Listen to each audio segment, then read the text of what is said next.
અમરેલીમાં લેટરકાંડ પછી આખી વાત જે છે પાટીદાર દીકરીની અસ્મિતા પર આવી ગઈ અને એના ઉપર વિવાદ ખૂબ થયો। એ વિવાદમાં સૌથી વધારે રાજનીતિ ગરમાઈ અને રાજનેતાઓ જે હતા એ ખૂબ હાઇલાઇટ થયા। આ બધી જ વાતમાં એ પાટીદાર દીકરી અને એની ન્યાયની વાત બાજુ પર રહી ગઈ। લેટરકાંડમાં લેટર કેટલો સાચો હતો કેટલો ખોટો હતો, જે નેતા પર આક્ષેપ લગાવવામાં આવ્યા, આ બધા જ પ્રશ્ન બાજુ પર છે અને હવે પાટીદાર દીકરીનું સરઘસ કેમ કાઢવામાં આવ્યું એ મુખ્ય પ્રશ્ન બની ગયો છે। અત્યારે જ્યારે અમે શૂટ કરી રહ્યા છીએ ત્યાં સુધી સમાચાર આવ્યા નથી, પણ થોડા સમયમાં એ પણ સમાચાર આવી જશે કે દીકરીને જામીન મળી ગઈ છે, એની જામીન મંજૂર થઈ ગઈ છે। જામીન મળી જશે પછી આખી વાત બહુ જ જલ્દી પતી જશે અને બધા જ ભૂલી જશે થોડા સમય પછી કે આવી કોઈ ઘટના પણ બની હતી। પણ એ બધાની વચ્ચે જે વિપક્ષના નેતાઓ જે નિવેદન આપી રહ્યા છે એ બધાને યાદ રહેશે। વિપક્ષના નેતાઓ જે રીતના ભારતીય જનતા પાર્ટી પર આક્ષેપો કરી રહ્યા છે એ પણ બધાને યાદ રહેવા જોઈએ। અત્યારે આખી ઘટનામાં અલગ અલગ નેતાઓ પોતપોતાની રીતના એ વાતને રજૂ કરવા અને પોતપોતાની રીતના એ વિરોધ કરી રહ્યા છે। આમ આદમી પાર્ટી પોતાની રીતના વિરોધ કરી રહી છે, કોંગ્રેસ પોતાની રીતના વિરોધ કરી રહી છે। જેનીબેન ઠુમ્મરથી લઈને કોંગ્રેસના અનેક નેતાઓ એ દીકરી સાથે રહ્યા પણ છે, દીકરીના પરિવાર સાથે રહ્યા છે, દીકરીને જેલમાં મળવા પણ ગયા છે। આમ આદમી પાર્ટીના નેતા ગોપાલ ઇટાલિયાએ પહેલા વિડીયો બનાવીને કહી દીધું હતું કે જો દીકરીના પરિવારને કોઈ મદદ જોઈએ તો હું કરવા તૈયાર છું, રાજનીતિ બાજુ પર મૂકી અને હું વકીલ છું એટલે એ રીતના પણ હું એમને મદદ કરી શકું છું। આજે શું થયું તો આજે મોટી સંખ્યામાં લોકો આમ આદમી પાર્ટીના નેતાઓ અને પાટીદાર આગેવાનો ભેગા થઈ અને ડીએસપી કચેરી પહોંચ્યા હતા। કચેરીની બહાર હલ્લાબોલ કર્યો હતો અને હલ્લાબોલ કર્યા પછી અંદર રજૂઆત કરવા માટે ગયા હતા, આવેદન આપવા માટે ગયા હતા। ત્યાં જે રાજુ કરપડા પણ હાજર હતા અને ગોપાલ ઇટાલિયા પણ હાજર હતા। બંને ધારદાર ત્યાં રજૂઆત કરી અને જે રજૂઆત કરી છે એમાં એમણે પાટીદાર સમાજની દીકરીથી લઈને પોલીસ જે રીતના કામ કરે છે બધી જ વાત કરી છે। પહેલાં જે કચેરીની બહાર હલ્લાબોલ થયો તે જુઓ।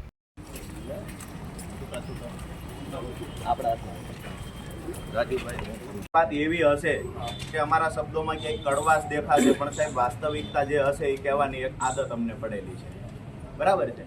અહીંયા આજે જે પાટીદાર સમાજની દીકરી સાથેની જે ઘટના બની, આવી જ ઘટના આજથી 3 વર્ષ પહેલા લુવારા ગામે હેમુબેન પર બનેલી। સમાજનો ખૂબ આક્રોશ જે રીતે આજે 4-5 દિવસ એક અઠવાડિયાથી સમાજનો આક્રોશ છે, એવો જ આક્રોશ એ વખતે અમરેલીમાં ફાટી નીકળેલો। એ વખતે સાહેબ કમિટમેન્ટ આપવામાં આવેલું ગોપાલભાઈ કે સીઆઈડી તપાસ સોંપવામાં આવશે, હેમુબેનને ન્યાય આપવામાં આવશે, જેવી રીતે આજે પાટીદારની દીકરીમાં કમિટમેન્ટો આપવામાં આવ્યા છે।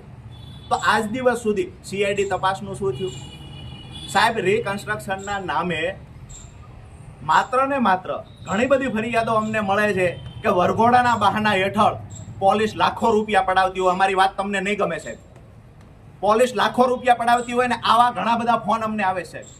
બાબરાની અંદર ગજેન્દ્ર શેખવાને એક જ જૂથના 2 લોકો ખોટો કેસ કરે છે અને પાછા હેઠળ ધકેલી દેવામાં આવે છે।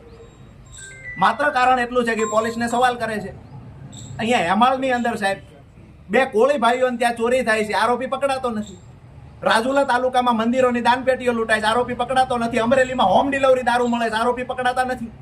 કોની રહેમ નજર નીચે ભૂમાફિયાઓ ધંધો કરે છે।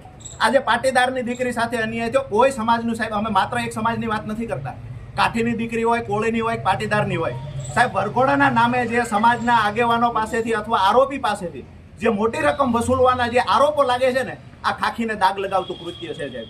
અમે વિનંતી કરીએ છીએ કે આવનાર દિવસોમાં આ વરઘોડા શબ્દથી પોલીસને નફરત આવવી જોઈએ, કારણ કે કોકની બેન દીકરીની ઇજ્જત લૂંટાણી છે આમાં। આજે જેલમાં તમે મોકલી દીધી કોઈ કુંવારી દીકરીને સાહેબ, કલ્પના કરો છો ગુજરાત છે, કાઠિયાવાડ છે, દીકરી જેલમાં ગઈ છે, એની સાથે કાલ કોણ લગ્ન કરશે? તમે દીકરીની ઇજ્જત આબરૂ ઉપર ખેલ કર્યો છે, તો એ દીકરીને ન્યાય કોણ અપાવશે? આબરૂ કોણ પાછી લાવી દેશે? વિનંતી કરીએ સાહેબ હાથ જોડીને તમને અમરેલી પોલીસને કે ફરી વખત આ મુદ્દે અમારે લડવા, આ મુદ્દે બોલવા ન આવવું પડે। બાકી કોઈ પરિવારના ઘટનાઓ બની છે કે આરોપી છે તો એના પરિવારના સભ્યોને લઈ આવવાના, બેન દીકરીઓને લઈ આવવાની, ટોર્ચર કરવાના। આરોપી છે તો એના ઘરેથી ઘોડા લઈ આવવાના। આ કાયદો તમે ક્યાંય ભણ્યા છો? કાયદામાં આવ્યું છે ક્યાંય? બંધારણમાં આવી કોઈ જોગવાઈ છે કે આરોપીના ઘરેથી ઘોડા લઈ આવવા, ભેંસું લઈ આવી, ગાયો લઈ આવી, એની માતાઓ બહેનોને લઈ આવી? અમરેલી પોલીસ જે કામ કરી રહી છે સાહેબ, તમને નહીં ગમે અમારા શબ્દો, પણ છેલ્લી ક્વોલિટીનું હલકાઈવાળું કામ જે ગુંડાઓ કરે ને, આ અમુક કર્મચારીઓ કરી રહ્યા છે, જેના કારણે ખાખીને દાગ લાગે। વિનંતી કરીએ છીએ આ વરઘોડાના નામે તોડ કરવાના બંધ થાય અને અમુક લોકોને જે પરેશાન કરવામાં આવે છે, એમની ઇજ્જત આબરૂ ઉપર જવામાં આવે, આ કામ બંધ કરવામાં આવે। બાકી કાયદો અમે ભણ્યા છીએ સાહેબ, કે કાયદાની ઉપરવટ પોલીસ જાય અને અમારે કાયદાનું ભાન કરાવવું પડે ને, આટલું ન થાય ને વિનંતી કરવા આવ્યા છે. એકદમ જઘન્ય ઘટના. તો જે રાજકીય માણસોના કારણે કે જે અધિકારીઓના કારણે આ ઘટના બની છે એની ઉપર તાત્કાલિક ગુનો નોંધવામાં આવે ને એની તાત્કાલિક ધરપકડ કરવામાં આવે એવી સમગ્ર ગુજરાતની જનતા વતી હું રજૂઆત કરી રહ્યો છું કે આ સરઘસ કાઢ્યું એ જઘન્ય કૃત્ય છે અને એમાં નિર્દોષ દીકરી. કેમ નિર્દોષ? એટલા માટે કે પોલીસે ગઈકાલે કોર્ટમાં BNSS 189 પ્રમાણે રિપોર્ટ કર્યો છે દીકરી નિર્દોષ છે. તો પોલીસને પહેલા દિવસથી ખબર હતી નિર્દોષ છે, છતાંય સરઘસ કાઢ્યું એ બિલકુલ ગેરવ્યાજબી છે. બીજી વાત કે રાત્રે 12 વાગે પોલીસની ગાડીઓ ગઈ ત્યાં ગામમાં, દીકરી ઊંઘેલી હતી. હું એના પપ્પાને ગઈકાલે રાત્રે મળ્યો, દીકરી ઊંઘમાં હતી, જગાડીને પોલીસની ગાડીમાં બેસાડી અડધી રાત્રે પોલીસ સ્ટેશને લાવ્યા.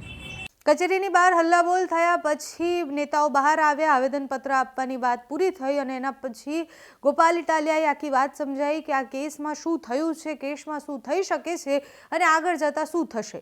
તો ગોપાલ ઇટાલિયાએ અત્યારે આમ આદમી પાર્ટીના નેતા નહીં પણ વકીલ તરીકે જે સમજાયું છે તે સાંભળો. પાટીદાર છે એટલે એ દીકરીનું જે સરઘસ કાઢવામાં આવ્યું, રાત્રે 12 વાગે ઊંઘમાંથી જગાડી અને પોલીસ સ્ટેશને લઈ જવામાં આવ્યા, એમના પરિવારને માનસિક ત્રાસ આપવામાં આવ્યો અને આ તમામ ઘટનાની અંદર જે દીકરીની બેઇજ્જતી થઈ, આત્મસન્માન ગંવાણું, એ બાબતે SP સાહેબને અમે ભારપૂર્વક રજૂઆત કરી છે કે જે પોલીસ અધિકારીઓએ જે લોકોના કહેવાથી આ દુષ્કૃત્ય કર્યું છે, દીકરી સાથે અન્યાય કર્યો છે, એની ઉપર તાત્કાલિક વહેલી તકે પગલાં લેવામાં આવવા જ જોઈએ. કારણ કે આ ઘટના સભ્ય સમાજમાં માન્ય ઘટના નથી, આ વસ્તુ ક્યારેય યોગ્ય નથી. અને બીજી વાત કે ગઈકાલે પોલીસે પણ અદાલતમાં કબૂલ્યું, રિપોર્ટ આપ્યો છે. એ રિપોર્ટમાં એવું લખ્યું છે કે દીકરી વિરુદ્ધ પૂરતા પુરાવા નથી. જો દીકરી વિરુદ્ધ પૂરતા પુરાવા નથી તો એ પહેલા જ દિવસથી નહીં હોય. એવું તો નથી 4 દિવસ પછી પુરાવા ખલાસ થઈ ગયા, એના પહેલા હતા. પહેલા જ દિવસથી પુરાવા ન હતા એવું જાણવા છતાં એટલા દિવસ સુધી દીકરીને જેલમાં પુરાવાનું કામ કર્યું, રિમાન્ડ લીધા, સરઘસ કાઢ્યું અને અંતે જ્યારે આખા ગુજરાતને આ ખેલ ખબર પડી ગઈ, નેતા પોલીસનો ખેલ ખબર પડી ગયો, ત્યારે પોલીસે ખુદ સામે ચાલી કોર્ટમાં લખીને આપ્યું કે દીકરી વિરુદ્ધમાં કોઈ પુરાવા નથી. તો પુરાવા ન હોવા છતાં આવી નિર્દોષ દીકરીની આબરૂને ઘર બજારે ઢસડવાનું કામ કર્યું છે, એની સામે આકરામાં આકરા પગલાં લેવામાં આવે એવી અમે સામાજિક રીતે સર્વ સમાજ વતી આજે વિનંતી કરી છે.